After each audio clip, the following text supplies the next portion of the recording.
Hi, welcome to Standard Chartered TV. I'm Stephen Green and I'm the head of China research based here in Shanghai.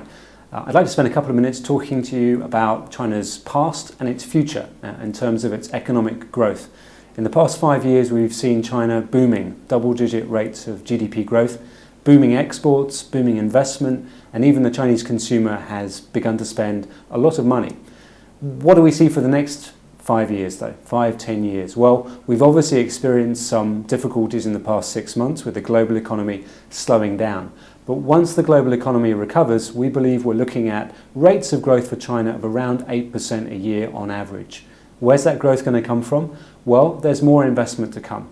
China will still be urbanizing significantly over the next 10, 20 years. Urbanization is probably somewhere in the region of 40%. Only 40% of Chinese people live in Chinese cities, and that's going to rise to around 60-70% over the next 20-30 years. So a lot more investment to come. We're also going to be looking for productivity growth as well, as more high-tech kit is equipped in Chinese factories, and also bits of the economy which haven't been liberalized before, particularly the service sector, get opened up, and we hope to see productivity improvements there. And all that is going to be underpinned by something that China does very well, saving. Saving rates are high and they're only going to come down very slowly, and that means that you can finance all of that investment.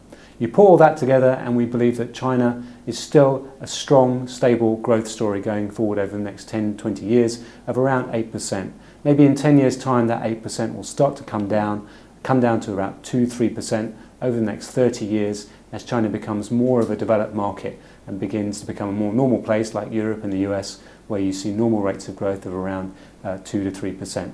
So that's our growth story for China over the next 10 years. Once the present difficulties are over, we expect pretty strong growth going forward.